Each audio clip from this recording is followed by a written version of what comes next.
Dr. Narda here, back with another video. And in this video, I want to talk about ANOVAs, or Analysis of Variance, when you would use it, and why the heck you should care about it.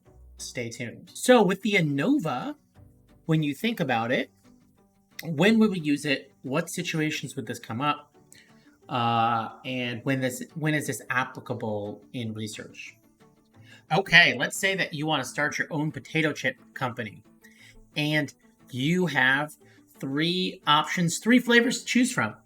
You have a sour cream and onion, jalapeno ranch, and a barbecue. And let's say you can only afford to make one. You have to pick the most popular flavor. What would you do? Well, if you've ever taken a research methods course, you would know that you probably have to do a research study. Now, you could take 90 people, so generally be like 30 people per condition or per group. So we could put 30 people in the sour cream and onion, 30 people in the jalapeno ranch, and 30 people in the barbecue. And we could do some kind of survey to see if they like it. And I guess we could pick the most popular flavor. So we could give them a survey. 1, I hated these chips, they're disgusting. 10, I love these chips, they're amazing. And we could compare. And we could see which flavor is the most popular. Whichever one's the most popular, that's the one you make as your company, as your potato chip flavor. Now, you could run the study, but the question I want to cover today is how do we actually analyze our data? Should we run multiple t-tests? So remember, a t-test, for those who are playing along at home, are between one independent variable that has 2 levels. Now here we have one independent variable with 3 levels. So you could theoretically run a sour cream and onion versus a jalapeno ranch t-test, and a t-test between sour cream and onion barbecue, and a t-test between jalapeno and barbecue, and you can run all these t-tests. But the question is, should you? And what's the worst that can happen? Well, yeah, it's not a good idea. So what happens is if you run multiple t-tests, you run the risk of making what we call a type 1 error. Now, for those who are playing along at home, a type 1 error is when your null hypothesis is true, so that's your starting place in any research, and it's rejected. So there's really isn't anything going on, but you decide that there is. Now, a type 2 error, in case you're wondering and you're watching this video, the null hypothesis is false and it's accepted. There really is something going on, but you decide that there isn't. And remember, we always want a correct decision in research. So if the null hypothesis is true and you accept it, you did fantastic. And if the null hypothesis is false and it's rejected, then you did fantastic. However, we really want to avoid making a type 1 error. The analogy I like to make is thinking about the courtroom, thinking about if you ever serve on jury duty. A type 1 error would be like rejecting a null hypothesis, not guilty, when it is true, or convicting an innocent person. A type 2 error involves failing to reject the null hypothesis when it's false, or not convicting a defendant who in fact committed murder. Now, our justice system in the United States is set up to the extent in which we rather let a criminal go free than convict an innocent person. So if you ever serve on a jury, you're explicitly instructed to convict a defendant, the null hypothesis, only if convinced beyond a reasonable doubt. So again, we want to protect against convicting an innocent person, or we really want to protect against a type 1 error in research. Type 2 error happens. It's okay. I mean, no error is okay, but if you really want to be protective, we want to protect against the type 1. So we're willing to risk a type 2 versus a type 1. Another great example I have here is, let's say that you want to know if puppies increase happiness. Now, we all have, potentially, some of you out there have dogs. and you want to run a study to see maybe, I don't know, sometimes during finals weeks or times of stress, you could pet a puppy. Would that reduce stress and anxiety? Well, if you ever taken a research methods class, you would run another research study. And you would want to potentially go into the literature, look at the research on the topic, and if you find out it's mixed, then you actually have to conduct your own analysis and your own study. So the first place we always go before we run our own study is we look at the past research. And here's the thing, you realize it is mixed and there's no clear answer. So what are you going to do? Again, you're going to randomize, let's say 3 groups, and you have a cat disguised as a dog, just in case petting an animal makes you happy. We call that the placebo group. You'll have 15 minutes of puppy playtime. We'll call that a low dose. And then you'll have 30 minutes of puppy playtime. That's the high dose. You'll need about 90 people again, because we want about 30 people per condition at minimum. And we have to do a dependent measure. We have to measure something. So we'd want to give out a survey. And the survey could be 0, I'm super unhappy playing with puppies, to 10, I'm extremely happy playing with puppies. And you want to know, do puppies increase happiness? Well, you have multiple groups here again, and we know that you cannot run a t-test because you're going to increase the type 1 error. And if you think about research in the social sciences and a lot of fields, we usually have an independent variable with more than 2 levels. This could be puppy playtime. This could be dosage levels of a new drug.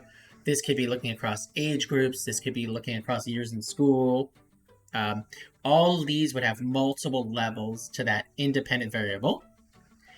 And having more than 2 levels, as you kind of talked about, we could not do a t-test.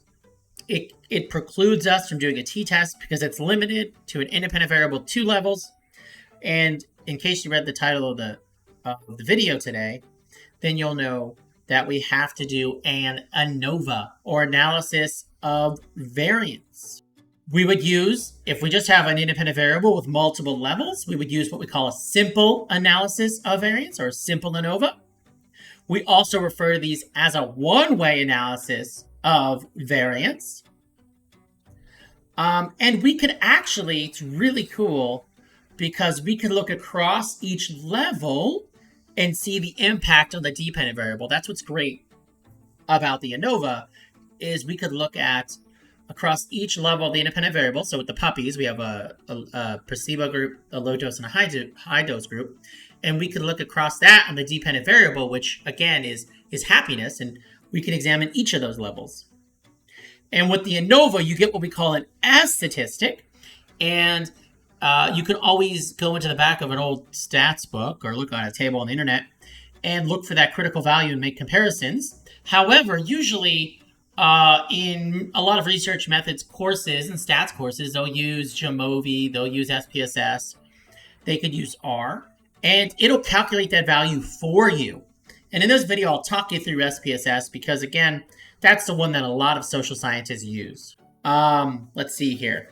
Another example would be comparing age groups with height. So maybe you have 3 age groups.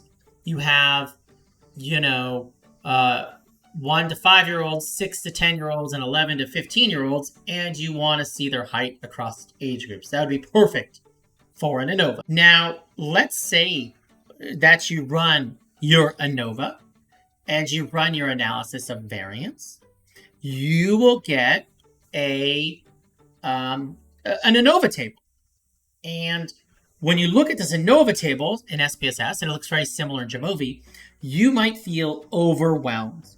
But we can actually break this down pretty easily, and we could talk about how you'd write this up and how you interpret it. So you would write it as F, and the F is a statement that indicates the test that is conducted. So when you see F, you know it's an ANOVA. And then the next in the parentheses, you'll see 2 and 12. These are the degrees of freedom. You can actually find these on your ANOVA output in SPSS. There's the between groups, which is 2, and then within groups, which is 12. And you can also see the obtained value on the SPSS output, which is 5.12. You can see that right there where it says F. We actually rounded up. It says 5.119. And then you can actually see your p-value. And remember, we always ask ourselves, at least in the social sciences, is p less than 0.05? So you ask yourself, is p, which in this case is 0.025, less than 0.05? And that is a big old yes. So we actually have a significant ANOVA here, which is really cool. So if we're going back to that puppy example, and this is based on that puppy example I was talking about earlier, we can see that across groups, placebo, low dose, high dose, that puppies do increase happiness. Now, we don't know exactly which group is the happiest, but we do know that overall, the omnibus F test, as we call it, is significant. So we know there is something going on here with happiness in puppies. And if you're want to do things the old-fashioned way, hand calculations, you can get the between groups of freedom that SPSS gives you. And all that is the number of groups minus 1. So in this case, we had 3 groups. So 3 minus 1 is 2.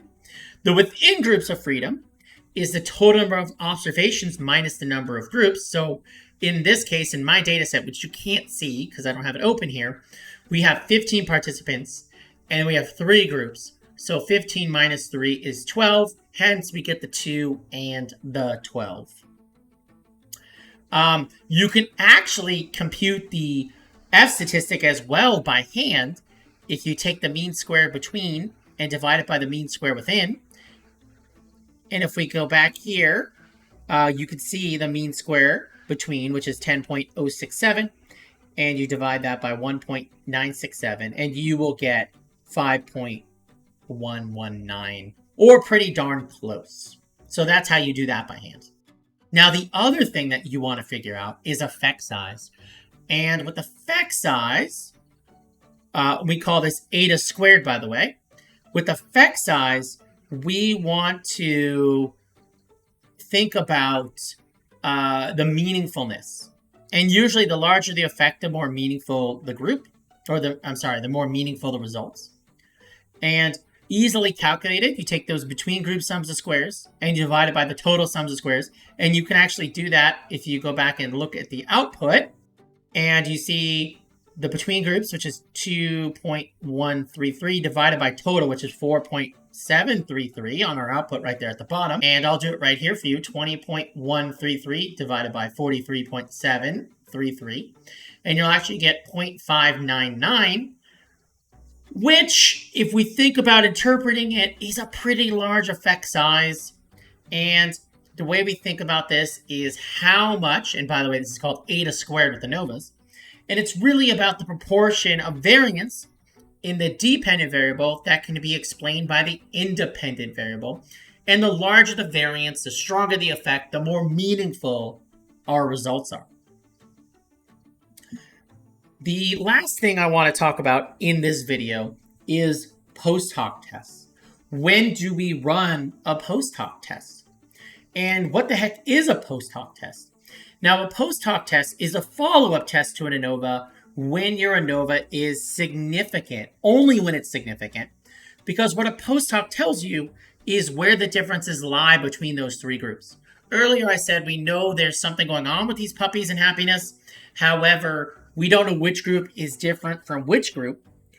So you always want to do a post hoc test. And some people will ask me, why don't we just do 3 different t-tests?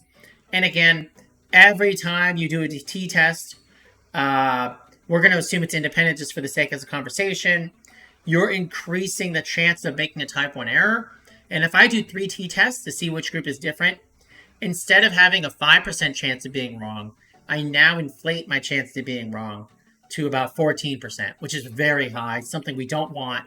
Remember, we don't want to convict an innocent person, so we want to really protect against a type 1 error, and a post hoc will do that for us. A post hoc will adjust your alpha level to protect against the type 1 error. Now, you'll get overwhelmed if you look in SPSS, because there's about 18 different post hoc tests. 18. The ones you'll see the most are Tukey and Bonferroni.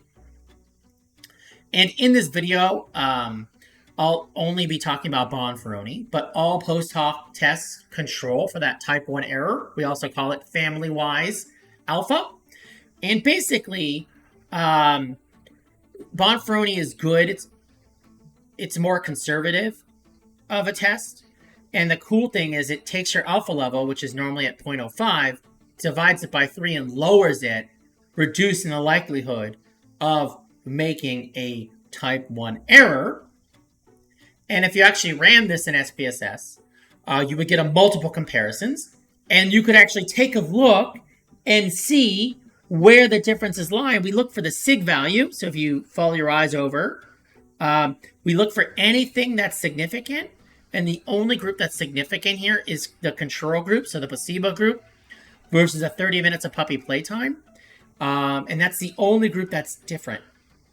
So we can actually see that because it says 0.025. That's all the other groups are not different at all. And then you would go back to your descriptives, which hopefully you got in your SPSS output, and you would look and see which mean is bigger. And the bigger the mean, remember, the more happy you are. And the control was 2.20, and the large dose of puppy playtime was 5. So clearly, the more time you spend playing with the puppy, the happier you will be, at least in our research study that we conducted. Our imaginary research study, by the way. This is all made-up data. And finally, you would actually have to write this out. And this is a good template if you're curious. A one-way between group analysis of variance was conducted to explore the impact of puppy playtime on the levels of happiness as measured by the happiness scale. I made that scale up. It doesn't exist. But what that first sentence does is tells the reader what kind of analysis you did. The next says, participants were randomly divided into 3 groups. We talked about that earlier. Group 1 played with a cat disguised as a dog. Group 2 played with a puppy for 15 minutes. And Group 3 played with the puppy for 30 minutes. And then you tell the reader what happened, what kind of your results you had. So there was statistically significant difference at the 0.05 level in happiness scores for the 3 groups. This is that F statistic we talked about earlier. The actual difference in mean scores between the groups is quite large because we talked about the effect size. We calculated it using eta squared, which was 0.55. And then we did our post hocs using Bonferroni and indicated that group 1, we give the means and standard deviation, was significantly different from group 3, means and standard deviation. And then you tell the reader that group 2 did not differ significantly from group 1 or 3. So again, this whole write-up kind of tells the reader in English, in plain English, what your outcome was of your statistical analysis. Anyway, that's it for me today. Please like, subscribe, and share this video if you found it helpful. Please leave a comment down below, and I'll see you all next time. Take care. Bye for now.